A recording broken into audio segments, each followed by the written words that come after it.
Class इसके पहले वाले वीडियो में बेटा हम लोगों ने एलजेब्री एक्सप्रेशन और आइडेंटिटीज़ के वेरिएबल, कांस्टेंट और एलजेब्री एक्सप्रेशन के बारे में समझ लिया था। हम लोगों ने ये भी समझ लिया था कि एलजेब्री एक्सप्रेशन और पॉलिनोमियल के बीच में क्या डिफरेंस होता है। ठीक है, अब इस वीडियो में हम लोग समझेंगे कि एलजेब्री एक्सप्रेशन की टर्म्स क्या होती है। हम लोग टर्म्स को डिस्कस करेंगे बेटा इसमें। तो पहले तो मैं आपको समझाना चाहता हूँ कि टर्म्स होती क्या है। जहाँ कहीं भी आपको कांस्टेंट और वेरिएबल एक साथ में दिखाई दे उसे ही हम कहते हैं बेटा टर्म्स। ठीक है, जहाँ भी वेरिएबल और कांस्टेंट एक साथ में होते हैं उन्हें अपन टर्म्स कहते हैं। अब यदि हम इस पहले वाले अलजेब्रिक एक्सप्रेशन की बात करें तो यहाँ पर इस प्लस के साथ में कितने वेरिएबल और कांस्टेंट जुड़े हुए हैं। तो भैया यहाँ पर एक वेरिएबल जुड़ा हुआ है, यहाँ पर दूसरा वेरिएबल जुड़ा हुआ है। ठीक है, तो ये दोनों क्या हो जाएगी बेटा, टर्म्स हो जाएगी। ये पहली टर्म्स हो जाएगी और ये दूसरी टर्म्स हो जाएगी। अब इसमें एक बात ये भी समझना है कि जैसा आपने अभी देखा कि टर्म्स क्या होती है, तो कि वेरिएबल और कांस्टेंट। तो यहाँ तो सर केवल वेरिएबल है, तो बेटा वेरिएबल है लेकिन वेरिएबल के साथ कुछ नहीं है, तो यहाँ पर वन भी है, मतलब कांस्टेंट भी जुड़ा हुआ है ना। और उसी प्रकार इस वेरिएबल के साथ में अगर आपको कुछ नहीं दिख रहा है तो मतलब यहाँ पर वन है। तो कहने का मतलब है कि यहाँ पर वेरिएबल और कांस्टेंट दोनों हैं और यहाँ पर भी वेरिएबल और कांस्टेंट दोनों हैं, है ना। और इस प्रकार यहाँ प्लस और माइनस से जो भी वेरिएबल और कांस्टेंट जुड़े हुए हैं उन्हें अपन टर्म्स कहेंगे। ठीक है, एक सेकंड वाला एग्जांपल हम लोग देखते हैं। यहाँ भी अपन देखेंगे कि वेरिएबल और कांस्टेंट, ये यहाँ पर दो वेरिएबल और इनके आगे कुछ नहीं है, मतलब वन है ना। तो ये कांस्टेंट है, यहाँ पर भी एक वेरिएबल है। तो कुल मिला के यहाँ पर प्लस माइनस के साथ में कितने वेरिएबल और कांस्टेंट जुड़े हुए हैं। तो एक वेरिएबल और कांस्टेंट जुड़ा हुआ है, दूसरा वेरिएबल और कांस्टेंट जुड़ा हुआ है और ये तीसरा वेरिएबल और कांस्टेंट जुड़ा हुआ है। तो इसका मतलब यहाँ पे कितनी टर्म हो जाएगी, 3 टर्म्स हो जाएगी। इस अलजेब्रिक एक्सप्रेशन की कितनी टर्म्स हो जाएगी, 3 टर्म्स हो जाएगी। पहले वाले एग्जाम्पल को अपन देखें तो वेरिएबल कांस्टेंट कितने जुड़े हुए हैं, प्लस माइनस के साथ में 2 जुड़े हुए हैं, तो इसकी टर्म्स कितनी हो जाएगी, 2 टर्म हो जाएगी। तीसरा एग्जाम्पल लेते हैं। यहाँ पर वेरिएबल कांस्टेंट है, ठीक है, और यहाँ पर भी एक कांस्टेंट है। तो यहाँ पर एक तो ये टर्म हो जाएगी आपकी और एक ये टर्म हो जाएगी, मतलब इस अलजेब्रिक एक्सप्रेशन में कितनी टर्म्स हो जाएगी, 2 टर्म्स हो जाएगी।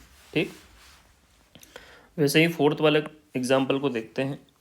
तो यहाँ फोर्थ वाले एग्जाम्पल में हम लोग देखेंगे कि कितने वेरिएबल और कांस्टेंट आपस में प्लस माइनस से जुड़े हुए हैं। तो एक वेरिएबल और कांस्टेंट, दूसरा वेरिएबल और कांस्टेंट, तीसरा वेरिएबल और कांस्टेंट और चौथा कांस्टेंट। ठीक है, ये आपस में कैसे जुड़े हुए हैं, प्लस माइनस से। तो एक ये टर्म हो गई, एक ये टर्म हो गई, एक ये टर्म हो गई और एक ये टर्म हो गई, है ना। तो कितनी टर्म हो जाएगी बेटा, 4 टर्म हो जाएगी। अब यहाँ पर एक क्वेश्चन ये बन सकता है कि सर यहाँ जैसा आपने बताया कि टर्म्स जो होती है वो वेरिएबल और कांस्टेंट वाली होती है, लेकिन यहाँ वन पे तो केवल कांस्टेंट ही है। जो फोर्थ वाला एग्जाम्पल है, उस फोर्थ वाले एग्जाम्पल में तो केवल यहाँ पर कांस्टेंट ही दिख रहा है, तो फिर ये टर्म कैसे होगी। तो इसके लिए बेटा अपन एक चीज़ समझते हैं कि जैसे वन की अपन बात करें तो ये जो वन है इसको हम ऐसा लिख सकते हैं 1 इंटू 1, बिल्कुल लिख सकते हैं, क्योंकि 1 इंटू 1 भी क्या होगा, 1 ही होगा, है ना। तो 1 को हम लिख सकते हैं 1 इंटू 1। अब ये 1 और इस 1 को भी हम और क्या लिख सकते हैं, हम इसको लिख सकते हैं x की पावर 0। क्या लिख सकते हैं, x की पावर 0। क्यों लिख सकते हैं, क्योंकि हमने पढ़ा हुआ है कि किसी भी वेरिएबल या कांस्टेंट की पावर 0 होती है तो उसकी वैल्यू 1 होती है। कोई भी वेरिएबल हो या कोई भी कांस्टेंट हो, यदि उसकी पावर 0 है तो उसकी वैल्यू 1 होती है ना। तो वैसे ही इस 1 को भी अपन क्या लिख सकते हैं भाई, वेरिएबल की पावर 0, मतलब x की पावर 0। ठीक, और फिर इसको यदि हम यहाँ पर बीच में से मल्टीप्लाई हटा दें तो ये हो जाएगा 1x की पावर 0, हो जाएगा ना, हो जाएगा। तो देखो आप ध्यान से, यहाँ पर वेरिएबल भी है और यहाँ पर कांस्टेंट भी है, तो इसका मतलब ये भी क्या हो जाएगी, आपकी टर्म्स हो जाएगी। ठीक है, तो इस प्रकार से ये जो 1 रहेगा आपका, ये भी क्या रहेगी, एक टर्म रहेगी। तो देखो ज़रा ध्यान से बेटा, इस वाले एग्जाम्पल में कितनी टर्म है, तो 1 टर्म, 2 टर्म, 3 टर्म और 4 टर्म। तो इस अलजेब्रिक एक्सप्रेशन में कितनी टर्म हो जाएगी, 4 टर्म हो जाएगी।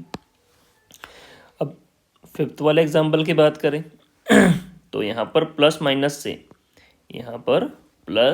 माइनस से कितने वेरिएबल और कांस्टेंट जुड़े हुए हैं, तो एक ये वेरिएबल और कांस्टेंट जुड़ा हुआ है, एक ये वेरिएबल और कांस्टेंट जुड़ा हुआ है, और एक ये भी कांस्टेंट जुड़ा हुआ है ना।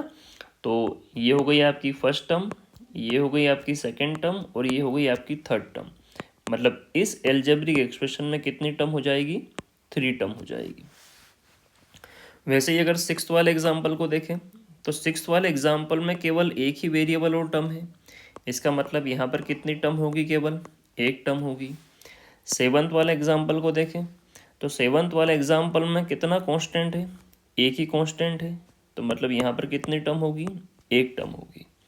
तो कहने का मतलब ये है कि किसी भी अलजेब्रिक एक्सप्रेशन में प्लस या माइनस से, मैं इस बात का ध्यान रखना है, मैं केवल प्लस और माइनस बोल रहा हूँ, है ना, मैं केवल प्लस और माइनस बोल रहा हूँ।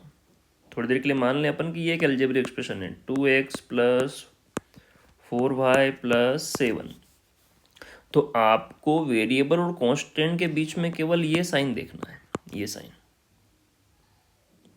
कि भैया इस प्लस माइनस से, मतलब अलजेब्रिक एक्सप्रेशन में इस प्लस माइनस से कितने वेरिएबल और कांस्टेंट जुड़े हुए हैं, ठीक है, वही उसकी टर्म होगी, वही क्या होगी, उसकी टर्म होगी, ठीक है। तो इस बात का ध्यान रखना है। अब इसके बाद हम लोग आते हैं फैक्टर पे। जो नेक्स्ट हेडिंग है हमारी वो है फैक्टर। तो फैक्टर क्या होते हैं तो सबसे पहले हम लोग नंबर के फैक्टर को समझते हैं, कि क्योंकि हम लोगों ने अभी तक जो 6th क्लास 7th क्लास में नंबर के फैक्टर ही पढ़े हैं, तो हम लोग वहीं से स्टार्ट करते हैं कि नंबर के फैक्टर क्या होते हैं। तो मैंने यहाँ पर एक नंबर लिया है 8, और मैं देख रहा हूँ कि इस 8 को पूरी तरीके से कौन से नंबर डिवाइड कर देते हैं, और डिवाइड इस प्रकार से करना कि उसका कोई रिमाइंडर नहीं बचे, ठीक है। जैसे ये जो मैंने 8 लिया है, इस 8 को पूरी तरीके से कौन कौन सा नंबर डिवाइड कर सकते हैं, तो जैसे 1 डिवाइड कर सकता है। यदि आप इस 8 को 1 से डिवाइड करोगे तो कितनी बार में डिवाइड हो जाएगा, 8 बार में, 1 8 जा 8, और क्या बचेगा, 0, ठीक। इस 8 को और कौन सा नंबर पूरी तरीके से डिवाइड कर सकता है, तो 2 डिवाइड कर सकता है, 2 4 जा 8, 0। इस 8 को और कौन सा नंबर डिवाइड कर सकता है, 4 डिवाइड कर सकता है, 4 2 जा 8, तो क्या बचेगा, 0। और इस 8 को 8 भी डिवाइड कर सकता है, 8 1 जा 8, और क्या बचेगा, 0। तो मतलब ऐसे नंबर जो 8 को पूरी तरीके से डिवाइड कर दे, 8 को पूरी तरीके से डिवाइड कर दे, और नीचे रिमाइंडर में क्या बचे, 0, मतलब कोई रिमाइंडर नहीं बचना चाहिए, तो वो नंबर क्या होंगे, 8 के फैक्टर होंगे, ठीक है। तो देखो ज़रा ध्यान से, इस 8 को कौन कौन से नंबर डिवाइड कर सकते हैं बेटा, 1 डिवाइड कर सकता है पूरी तरीके से, 2 डिवाइड कर सकता है, 4 डिवाइड कर सकता है, 8 डिवाइड कर सकता है ना। तो ये नंबर 8 के क्या हो जाएंगे, फैक्टर हो जाएंगे। ये जो नंबर है वो 8 के क्या हो जाएंगे, फैक्टर हो जाएंगे, ठीक। वैसे ही 10 को कौन कौन डिवाइड कर सकता है, तो भाई 10 1 से पूरी तरीके से डिवाइड हो जाएगा, कितने टाइम में, 10 टाइम में। 2 से भी डिवाइड हो जाएगा 5 टाइम में। 10 5 से भी डिवाइड हो जाएगा 2 टाइम में। और 10 10 से भी डिवाइड हो जाएगा 1 टाइम में। तो इसका मतलब ये जो नंबर हैं ये 10 के क्या हो गए, फैक्टर। 6 की बात करें तो 6 को कौन पूरी तरीके से डिवाइड कर सकता है, तो 6 को 1 भी पूरी तरीके से डिवाइड करता है 6 टाइम्स में। और यदि आप 6 को 1 से डिवाइड करोगे तो कोई भी रिमाइंडर नहीं बचेगा, इसका मतलब 1 जो है वो 6 का फैक्टर है। 2 भी 6 को पूरी तरीके से डिवाइड कर सकता है, इसका मतलब 2 भी 6 का फैक्टर है। 3 भी 6 को पूरी तरीके से डिवाइड कर सकता है, इसका मतलब 3 भी 6 का फैक्टर है। और 6 भी 6 को पूरी तरीके से डिवाइड कर सकता है, मतलब 6 भी इसका फैक्टर है, ठीक है। तो मतलब ऐसे नंबर ऐसे नंबर जो किसी नंबर को पूरी तरीके से डिवाइड कर दे वो नंबर उस नंबर के क्या कहलाएंगे, फैक्टर। ठीक, ऐसे नंबर जो किसी नंबर को पूरी तरीके से डिवाइड कर दे वो नंबर उस नंबर के क्या कहलाएंगे, फैक्टर। एक बार और, ऐसे नंबर जो किसी नंबर को पूरी तरीके से डिवाइड कर दे वो सारे के सारे नंबर उस नंबर के क्या कहलाएंगे, फैक्टर। तो यहाँ पर 8 के फैक्टर क्या हैं, ये 8 के फैक्टर है, ये 10 के फैक्टर है और ये 6 के फैक्टर है। अब फैक्टर को हम एक तरीके से और समझ सकते हैं हमने ये तो देख लिया कि भैया ऐसे नंबर जो किसी नंबर को पूरी तरीके से डिवाइड कर दे वो सारे के सारे नंबर क्या होंगे, उस नंबर के फैक्टर होंगे, है ना। इसको एक तरीके से और समझा जा सकता है कि जैसे मान लो हमने कोई दो नंबर लिए 2 और 4 और इनका मल्टीप्लाई किया और मल्टीप्लाई करने पर प्रोडक्ट क्या आया, 8। ठीक है, तो कहने का मतलब ये है कि ऐसे नंबर जिनका आपस में मल्टीप्लाई कर दें और मल्टीप्लाई करने पर जो प्रोडक्ट आ जाए तो उस प्रोडक्ट के वो दोनों नंबर क्या होंगे, फैक्टर होंगे। इस बात को भी अपने को समझना है ना। मतलब ये तो अपन ने समझ रखा है कि भैया किसी नंबर को जो नंबर डिवाइड कर दे वो उसके फैक्टर होंगे, लेकिन इसको इस प्रकार से भी अपन समझ सकते हैं कि ऐसे दो नंबर या ऐसे दो से ज़्यादा भी नंबर हो सकते हैं, ऐसे नंबर जिनका आपस में हम मल्टीप्लाई करें और मल्टीप्लाई करने पर जो प्रोडक्ट आए, ठीक है, तो उस प्रोडक्ट के वो दो नंबर क्या होंगे, फैक्टर होंगे। उसी प्रकार 2 और 5 का अपन ने मल्टीप्लाई किया और 2 और 5 का मल्टीप्लाई किया तो 2 और 5 का मल्टीप्लाई करने पर क्या आ रहा है, 10 आ रहा है। इसका मतलब ये 2 और ये 5 इस 10 के क्या हैं, फैक्टर है। 1 और 6 का मल्टीप्लाई किया, 1 और 6 का मल्टीप्लाई किया तो क्या आ रहा है, 6 आ रहा है। मतलब 1 और 6 जो है इस 6 के क्या है बेटा, फैक्टर है। आई बात समझ में। तो फैक्टर क्या होते हैं, पहली बात तो अपन ने देखा कि ऐसे नंबर जो किसी नंबर को पूरी तरीके से डिवाइड कर दे वो उसके फैक्टर होंगे। और इसको अपन दूसरे फॉर्म में भी समझ सकते हैं कि ऐसे नंबर्स यदि मल्टीप्लाई की अपन बात कर रहे हैं, किसकी बात कर रहे हैं, मल्टीप्लाई की, कहीं कोई नंबर का मल्टीप्लाई हो रहा है तो मल्टीप्लाई करने, जिन नंबर का मल्टीप्लाई कर रहे हो, ठीक है, और मल्टीप्लाई करने पर जो प्रोडक्ट आ रहा है वो नंबर उस प्रोडक्ट के क्या होंगे, फैक्टर होंगे। अब यही चीज़ अगर हम लोग पॉलिनोमियल में अप्लाई करें तो पॉलिनोमियल में अगर अप्लाई करें तो पॉलिनोमियल की एक टर्म ली है मैंने 4x²। अब आप देख सकते हो कि 4x² जो है वो किन किन नंबर के मल्टीप्लाई से बना हुआ है भाई, वो 4x और इस x इन तीनों के ही नंबर के मल्टीप्लाई से बना हुआ है 4x²। ठीक है, जब इन तीनों नंबर का मल्टीप्लाई करोगे तो क्या बनेगा, 4x², है ना। तो इसका मतलब ये जो तीनों नंबर हैं ये 4x² के क्या हो जाएंगे, फैक्टर हो जाएंगे। ठीक, उसी प्रकार ये -2yz जो है ये -2yz किन के मल्टीप्लाई से बना हुआ है, -2 से, y से और z से, इन तीनों का मल्टीप्लाई किया तो ये टर्म बनी है। तो इसका मतलब ये तीनों के तीनों टर्म जो है इस -2yz की क्या हो जाएगी, फैक्टर हो जाएगी। ठीक है, तो आई होप आपको फैक्टर समझ में आया होगा कि फैक्टर क्या होता है। अब फैक्टर के बाद हम लोग आते हैं नेक्स्ट हमारी डेफिनेशन पे, जिसका नाम है न्यूमेरिकल कोफिशिएंट।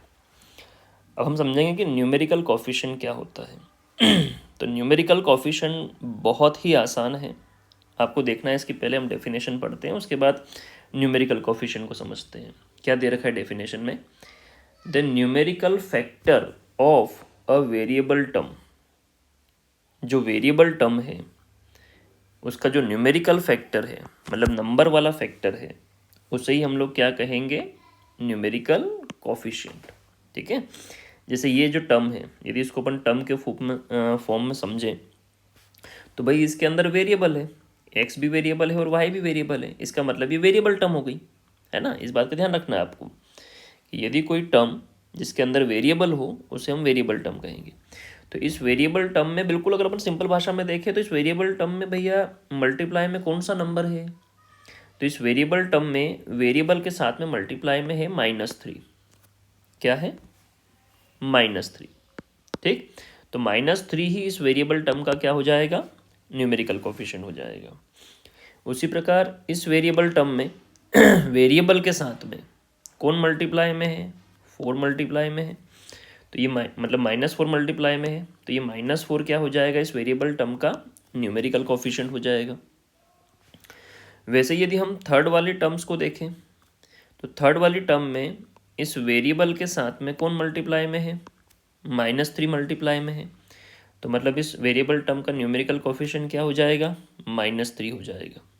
ठीक, तो समझने की बात यह है कि किसी भी वेरिएबल टर्म में वेरिएबल के साथ में जो नंबर मल्टीप्लाई में है वो नंबर ही उस वेरिएबल टर्म के क्या कहलाएंगे? Numerical coefficient. ठीक है, एग्जाम्पल और दे देता हूँ मैं आपको अलग से,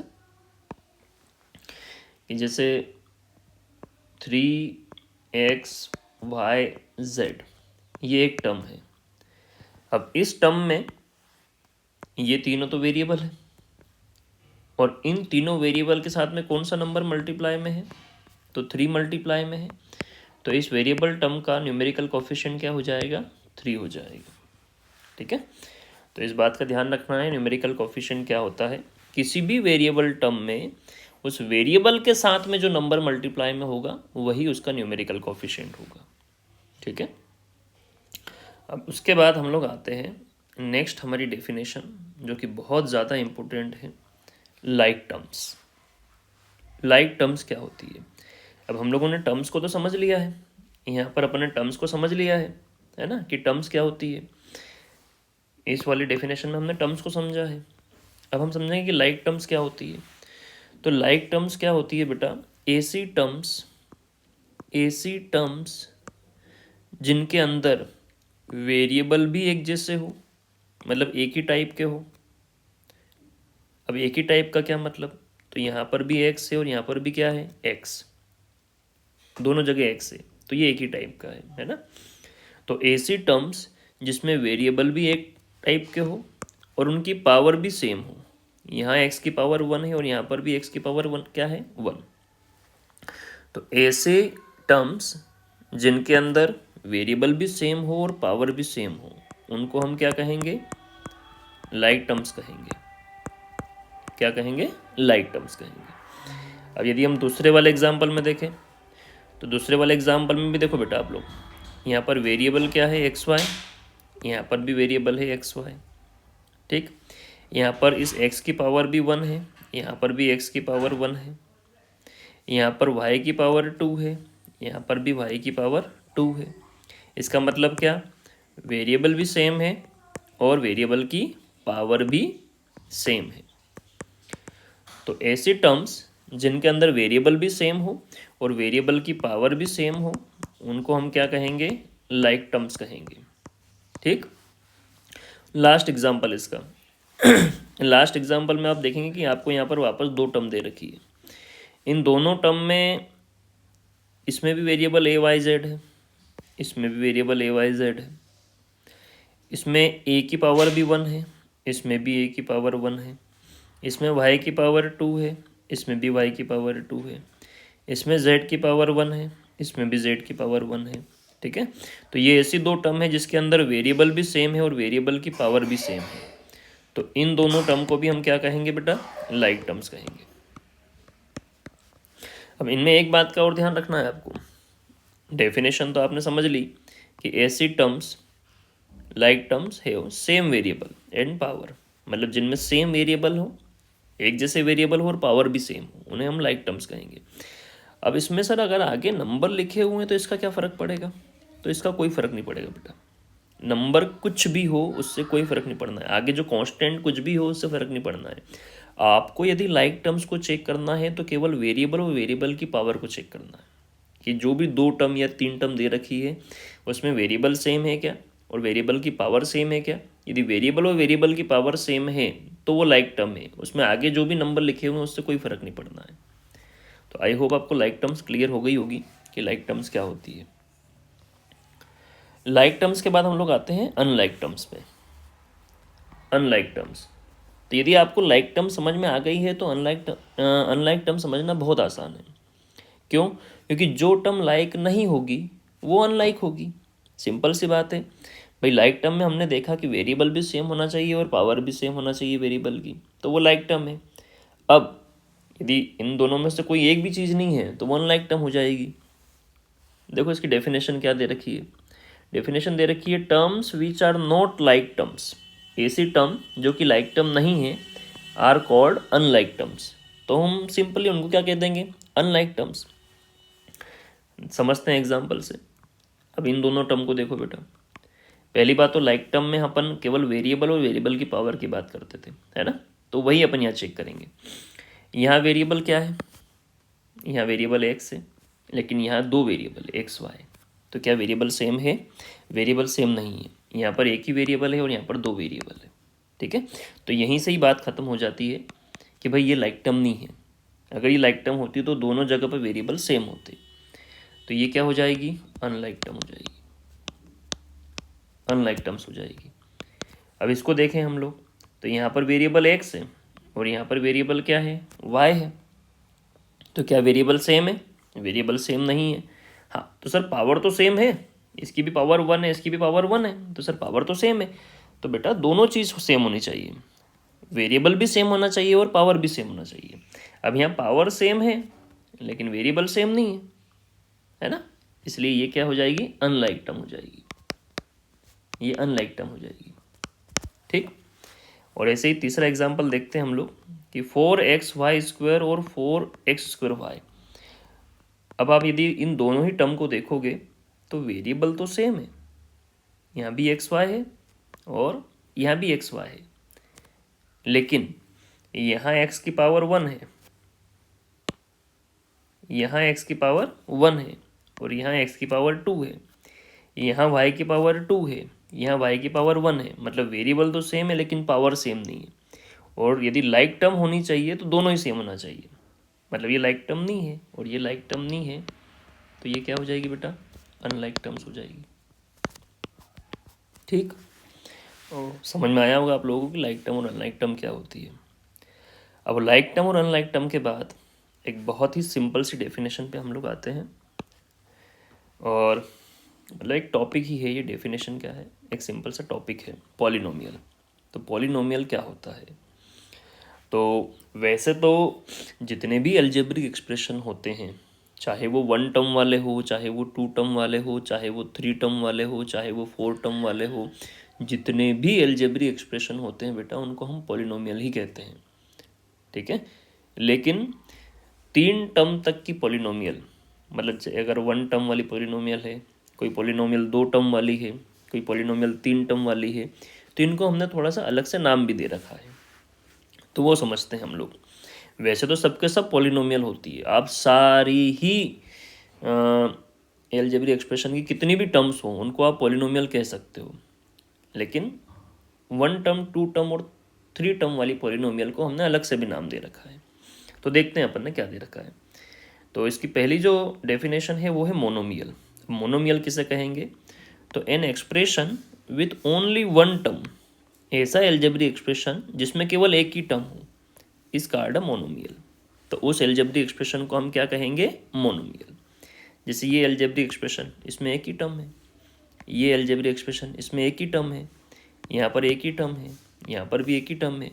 तो ऐसे अलजेब्रिक एक्सप्रेशन जिनके अंदर एक ही टर्म हो उसे हम क्या कहेंगे? मोनोमियल कहेंगे। ठीक, अब बाइनोमियल पे, कि बाइनोमियल क्या होती है? तो एन एक्सप्रेशन विथ 2 टर्म्स, ऐसे अलजेब्रिक एक्सप्रेशन जिसमें 2 टर्म हो, इस कार्ड बाइनोमियल। तो उन अलजेब्रिक एक्सप्रेशन को या उन पॉलिनोमियल को हम क्या कहेंगे? बाइनोमियल। अब देखो बेटा ध्यान से, यहाँ पर ये एक टर्म, यहाँ ये 2 टर्म। हमने टर्म्स में समझा था कि ये एक्सप्रेशन की टर्म कैसे जानते हैं, कैसे अपन चेक करते हैं। तो ये इस अलजेब्रिक एक्सप्रेशन की 1 टर्म हो गई, ये इस अलजेब्रिक एक्सप्रेशन की 2 टर्म हो गई। तो ये कौन सा अलजेब्रिक एक्सप्रेशन हो गया जिसमें कितनी टर्म है? 2 टर्म है। मतलब ये ऐसी पॉलिनोमियल है जिसके अंदर 2 टर्म है। तो 2 टर्म वाली पॉलिनोमियल को हम क्या कहेंगे? बाइनोमियल। वैसे यहाँ पर भी इस अलजेब्रिक एक्सप्रेशन में कितनी टर्म है, 2 टर्म है, तो इसे भी हम क्या कहेंगे, बाइनोमियल। वैसे ही इस अलजेब्रिक एक्सप्रेशन में भी कितनी टर्म है, 2 टर्म है, तो इसे भी हम क्या कहेंगे, बाइनोमियल। ठीक, तो बाइनोमियल क्या होती है, ऐसा अलजेब्रिक एक्सप्रेशन जिसमें कितनी टर्म हो, 2 टर्म हो। 2 टर्म वाले अलजेब्रिक एक्सप्रेशन को हम बाइनोमियल कहेंगे। इसके बाद जो लास्ट डेफिनेशन आती है पॉलिनोमियल की, वो है ट्राइनोमियल। अब ट्राइनोमियल क्या, तो जैसे एक टर्म वाली अलजेब्रिक एक्सप्रेशन को मोनोमियल कहते हैं, एक टर्म वाली अलजेब्रिक एक्सप्रेशन को मोनोमियल कहते हैं, 2 टर्म वाली अलजेब्रिक एक्सप्रेशन को बाइनोमियल कहते हैं। वैसे ही 3 टर्म वाली जो अलजेब्रिक एक्सप्रेशन है उसे हम ट्राइनोमियल कहेंगे। ठीक है, तो एन एक्सप्रेशन विथ 3 टर्म्स, ऐसा अलजेब्रिक एक्सप्रेशन जिसमें कितनी टर्म्स हो, 3 टर्म्स हो, उसे हम क्या कहेंगे, ट्राइनोमियल्स कहेंगे। ठीक, इस एग्जांपल में जो अलजेब्रिक एक्सप्रेशन दे रखा है इसमें ये 1 टर्म, ये 2 टर्म और ये 3 टर्म, तो ये क्या हो जाएगा, ट्राइनोमियल हो जाएगा। ठीक, वैसे ही इस अलजेब्रिक एक्सप्रेशन में 1 टर्म, 2 टर्म एंड 3 टर्म, तो इसे भी हम क्या कहेंगे बेटा, ट्राइनोमियल कहेंगे।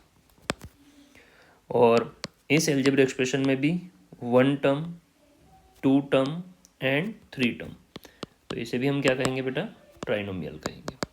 ठीक है, तो ऐसा अलजेब्रिक एक्सप्रेशन जिसमें कितने टर्म हो, 3 टर्म हो, 3 टर्म्स हो। ठीक है, तो उसे हम क्या कहेंगे, ट्राइनोमियल। अब एक पॉलिनोमियल की डेफिनेशन और दे रखी है। जैसा मैंने आपको अभी इसके स्टार्टिंग में बताया था कि सारी की सारी जो अलजेब्रिक एक्सप्रेशन होती है, 1 टर्म वाला हो, 2 टर्म वाला हो, 3 टर्म वाला हो, उन सबको ही अपन पॉलिनोमियल कहते हैं। ठीक है, तो उसी के बारे में दिया हुआ है, थोड़ा समझ लेते हैं। एन एक्सप्रेशन विथ 1 और मोर टर्म्स, ऐसा अलजेब्रिक एक्सप्रेशन जिसमें या तो 1 टर्म हो या 1 से ज़्यादा टर्म हो, of the type given above is called a polynomial. इन सबको ही हम क्या कहेंगे, पॉलिनोमियल। ठीक है,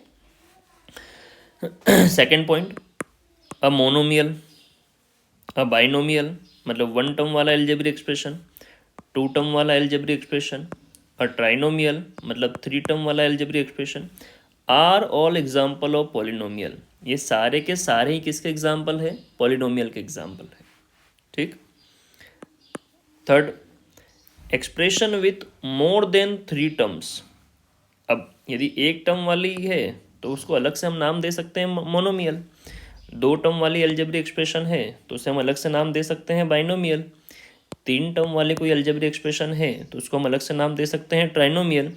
लेकिन कोई अलजेब्रिक एक्सप्रेशन 3 से ज़्यादा टर्म वाली है तो सिंपली उसे हम क्या कहेंगे, पॉलिनोमियल कहेंगे। ठीक है, जैसे ये अलजेब्रिक एक्सप्रेशन है 1 टर्म, 2 टर्म, 3 टर्म और 4 टर्म, तो सिंपली इसे हम क्या कहेंगे, पॉलिनोमियल कहेंगे। ठीक, इस वीडियो के लिए इतना ठीक है, इसके आगे हम नेक्स्ट वीडियो में पढ़ेंगे।